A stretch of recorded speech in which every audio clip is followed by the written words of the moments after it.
Next up, we've got Children of the Atom #2 from Vita Ayala. Yes. We got some tension here. A lot. Got a little bit of tension. A lot of tension. So basically, this book opens up with Captain America, Iron Man, and Captain Marvel showing up to like a Krakoan gate, basically like a middle ground gate. Mm-hmm. Talking about what are we going to do with these kids? Like, this is a problem. Like, don't you know about Kamala's law, and like they're causing problems, and you got to get yours in line. And obviously Mystique is the one that greets them there at first and is going to be very snide with them. I mean, she's been a villain for the majority of her history anyway, so that makes sense. Yeah, really quick. If anybody doesn't know what Kamala law is, it's basically like the Civil War law, but it's more attuned to teenagers. So they have this law that basically says that if you're an adolescent and you are a vigilante, you can't do that anymore. You have to be registered and all this jazz, and so you're going to get in trouble. Our Children of the Atom are basically in that vein. Yeah, they are technically violating that law. Mm-hmm. Then Storm comes out to kind of as soon as I saw Storm, I was like, okay, well, she'll get this figured out. And she basically walks in and just sort of like lays it all out. And like at one point, Steve Rogers is talking to her, and I was like, Aurora this, Aurora that. And she's like, actually, you need to call me Storm. Do you know this? Do you know that song Beyonce does, the Girls Run the World? Yes. That was playing the entire time she was talking to Captain America. She was like, bitch, get out of my face. Yeah. She really comes in and just lays it all out. It's like, like, listen, like, we take care of mutants. Mutants don't need to worry about human laws, and we don't need you to come here and tell us about what mutants need to be or not be doing. Right. Bye-bye. Bye-bye.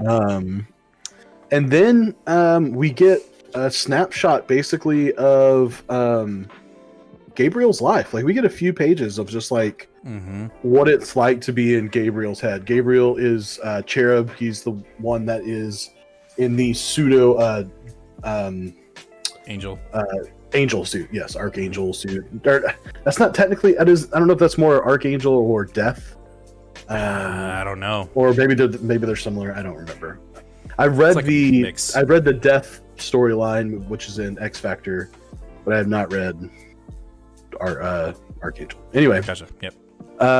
We get a really interesting, kind of look into his head and in his life, and he says some pretty profound things, I think, that are really applicable to life. He basically speaks about his experience as a black man and is like, everybody just assumes that I'm up to no good, and that I'm good at is playing basketball, but I've also been super advanced in math all my life. Or most people think that I just have, like, I'm just another black boy without a dad, but my dad died of cancer, and I'm actually like a really good brother and a really good son, and I help take care of my family. I bet people think that I don't have any skills, but I'm actually a really good painter. It flows well, though. Like, it basically flows like him throughout his morning, having a conversation with his mom and his little sister, as he is going, to get ready for the day. Yep. I just thought it was a really nice little, couple page character analysis. And basically that's when he asks his mom if he can go to the Dazzler concert, and she eventually, relents. And so they go to the Dazzler concert. And while they're at the Dazzler concert, he sort of talks about his relationship, or his why he looks up to the X-Men, why he looks up to mutants, that that they're relatable, that they're both thought of as trouble or freaks, or that they're dangerous, but when they're really not. And they also run into Cole, which we were introduced to in the first issue. And at first it kind of seemed like there was like a weird, like maybe they were rivals, and now it almost seems very different. Well, we get more of the backstory between their relationship. Yeah, we see that these guys are really close. And like at one point, Cole says like, yeah, I got into Dazzler when you came to the hospital, and you played a song for me, and I've just I've loved her ever since, and yada yada. So the first half of this book to me is a really, it's not a superhero book. So No. if that if you need just punchy, then you're not gonna like the first half of this book. But it escalates to that at one point. Well, that's what I'm saying. And then while they're in the concert, they're, buying like shirts and posters, and they're like ready to go in. And then all of a sudden they see, I can't remember what he calls it. Nighty Nightcrawler or something. Nighty Nightcrawler, but then he changed his name to like Daywalker or just something stupid. It is silly. So it doesn't matter. No. Nighty Nightcrawler is what he changed it to. They call him Daycrawler. Oh, there you go. He doesn't like that. He wants to call him Nighty Nightcrawler. So anyway, they see that possibly the Hellspells have resurfaced again, and so they suit up and they go run in. And there's a typical fight. It's the Hellspells are there. They're causing trouble, so they get there, they fight. Just get very. To me, it was very. I don't know, very basic action sequences, nothing super crazy, no panels that were like really insane. At one point, Nighty Nightcrawler's like, they're like, all right, we got to get out of here, let's teleport out of here. They just teleport one room over, and they're like, all right, like, I think we're okay, and they're trying to regroup, and then that one Hellspell lady just like punches through the wall and was like, seriously, one room over? Like, we can hear you talking. If I could hear you, Rez. And then, right as it seems like they're going to kind of get their asses kicked, Storm shows up. And it's like, guys, like, no. Yeah. And at one point, the one of the Hell's Bells girls says, like, that they need the money to get their powers back, that they don't want to have to go back to Krakoa to, and basically live with people with their powers while they don't get them. Right. So they for sure don't realize that they can go back to Krakoa and get their powers. Yeah, well, it just seems like it's just not known knowledge outside of anyone that hasn't been there that the Crucible exists. Well, it would make sense though, like that you don't really want humans to know that you can resurrect. Right. Yeah. No, you're right. I'm just saying, like, they're just not making it well-known knowledge even to their own people. Like, they're not even like Xavier and Cerebro isn't shooting into the other mutants that don't have their powers like, hey, come here, we can get your powers back, because he doesn't know what they're going to do. He's just offering a genuine invitation. Well, and that's that's the whole thing. Storm basically does the repitch with them. Krakoa is for all mutants. Yep. Like, you've broken human laws, that's fine. We get that, and we're gonna have to talk about it. But like, come back home. We want you here. Blah blah blah. Yep. And so she convinces Hellspells to go back with her. And then she says something to the kids and is basically like, hey, like, y'all, like, it's kind of getting dangerous out here for y'all. Like, she doesn't say like the Avenger showed up, but she's like, it's just getting kind of heavy. Yeah. And she's like, just come. She's like, I know you want to see your family. Just come hang out with us till everything dies down. Then you can go back and see your families again. And Cyclops laughs. It's just like, no, thanks. We're good. Appreciate it. And so everyone leaves. And then the last panel is all the kids back in their normal clothes again, saying like, all right, you ready? Let's try again. And it seems like they're about to try to walk through a Krakoan gate again. Yeah. Real quick, Jaden says, I tried to read this and open my mind, but I don't enjoy these kids at all. Hey man, it's not every book is for everybody. And definitely Children of the Atom is definitely a complete out left field book when it comes to the X books. And I think we're going to get a lot more of that. With Teenie Howard's X Corp coming up. We don't know what way the X is going to be, but I think they're definitely expanding. Hickman and the X team are definitely expanding stories that are being told outside of like a general X-Men book, which we're getting a new #1 here soon by remind me his name again because I'll say it wrong and you'll get pissed. Jerry Duggan. But yeah, it's I'm still having a hard time with the book as well sometimes, but that being said, I am intrigued because there are many theories of who these kids are and if they're actually human, if they're mutants, if they've had powers and they were taken away, or we don't know. I mean, it's looking more and more like they're just regular humans that are imitating mutants and that they're using tech to exhibit powers, and we just don't know. And I think if I'm not mistaken, the first time they tried to go through the gate, they were wearing their costumes. Mm-hmm. And the second time that they're about to go through the gate, they're not wearing their costumes. So maybe that's not it. I don't know. That's what's keeping me in this book, outside of I do like the genuine character development, Cherub and his normal life. I thought that was really cool. And just talking about those social norms, whether it's a black male or female, or even let's break it down to any other race, like an Asian person, they're automatically smart and they're a bookworm and they don't do anything else, where they could be interested in cooking or drawing or the arts. You know what I mean? We're definitely hitting those social, I don't even want to say norms, but they're just what's the word I'm looking for? Stereotypes, I guess. Yeah. Right. They're bucking the stereotype. Yeah. And so we're just kind of getting that more break in. And like I said, this book isn't for everybody. And that's okay. There's nothing wrong with that. Well, I have enjoyed the first 2 issues enough that I'm still going to continue going on. I trust Vita, Ayala, and what they're doing. Their work over on the New Mutants book especially is really good.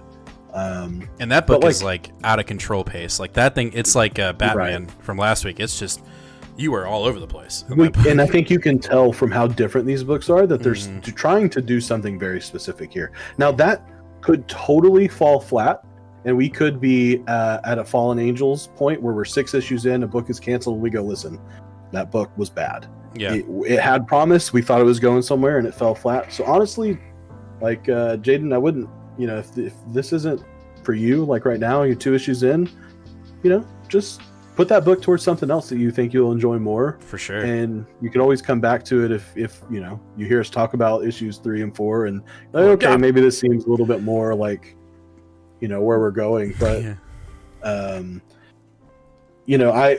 think there are certain books that you can read and you're just oh yeah, I see where this is going and I like it. And there are certain books you can go, I see where this is going and I don't like it. And right now I'm very intrigued. But I also think this book is doing something that, to be frank, it's not a lot of books are doing right now. And I am interested in modern superhero comic books tackling social issues. Which we've always discussed that in prior episodes. It's kind of the norm. It's just been there and people are just not realizing it, which is very odd. Well, yes, but sometimes you can do it in a contrived way. Yeah. And I think that the way that this book was first presented, and it's really long delayed, extremely, build up because of the pandemic and stuff, it really seemed like this book was pandering. That they were, they were just trying to do it to check a box. Yeah. It's okay, we're just gonna, we're gonna put out Children of the Atom so we can say we've got a strong black male, and it's at the end of this book, Nighty Night says something. They say something about his, she's gonna be your girlfriend, and he says, "Ew, girls, gross," hinting that maybe he's gay. And so obviously we have certain characters, Cyclops last looks like she might be non-binary or something. We have a lot of characters that do seem to be checking these boxes, and it seemed like maybe this book was just a filler to check those boxes and say we did it and we can move on. But what they've done is they've taken a really talented writer that's from this community and is writing intriguing characters, at least in my opinion, and putting it into a universe, X-Men, Mutants, that I enjoy. I'm excited to see where it goes. So we'll see. Getting back to the book, here's where I'm not saying I'm frustrated. I just don't understand the move, because we've kind of broken this down before in the first issue. Storm says to the kids, Cerebro can't pick y'all up, right? That's a red fucking flag. You would think that Professor X would be going through that gate right now going who the fuck are y'all? Right? But he's not. Obviously he's got other things to deal with. He's got an entire nation to run. I get it. But then what's crazy about this is that before they, convene or, walk away, Storm gives them a tracker, right? She gives them, and she's like, here, take this. Whenever you need anything, just hit this button and I'll be there. And I'm like, you don't even know if they're mutants. Like, you're just assuming. And she says it herself. Cerebro can't find you. Yeah. You know, and again, I'm not getting this vocal about it because I didn't like the premise. I'm just like, something's not connecting. Either someone's in the way, or, you know, they're just assuming. But like, is that, you know, for me, it's like, all right, well, so should I follow the blind faith of Storm and the rest of the X-Men to think that these are mutants? Like, that's why I find it does seem that everyone's taking them at face value in a way that I wouldn't expect them to. Exactly. So that's why I'm like, that does make sense. That is, I mean, and that is, I would say that is something that I hope gets explained, because right now that does seem a little out of character for right. And so Storm and some others. That's why it's intriguing to me for this book, because now I want to know, like, are they humans? Are the humans playing mutants? Are they playing House? Or, you know, what is it? Like, that to me is the biggest. Like, I like the character development, like you said, in my opinion, I like that. But the bigger thing for me is like, who the fuck are these kids? Like, you know, like they're just not being found out. And I want to know, like, is it just people trying to accept, like, they feel like they're mutants, but they're humans, but they know deep down that they're mutants, you know, like, I want to know what it is. So that's what's keeping me in the book even more, is that question. And I know it's got some people a little flustered, you know, Comic Book Harold, I watched his video on this, and he broke the book down on a technical level, and it's turning him off. You know, it's turning him off every book that comes out, but it's more of a technical aspect, like the paneling and the action being kind of clunky and all that. But what's keeping him in the book is the intrigue of, like, who the hell these kids are. Right. And that's kind of where I sit on the book. So anyway, a lot of time on Children of the Atom. sorry. So that is Children of the Atom number 2. You know, we're going to continue to pull it, and like we said, it's not for everybody, but at least you took a dab, and that's what we like the most, is that you take a chance on a book and just see where it goes.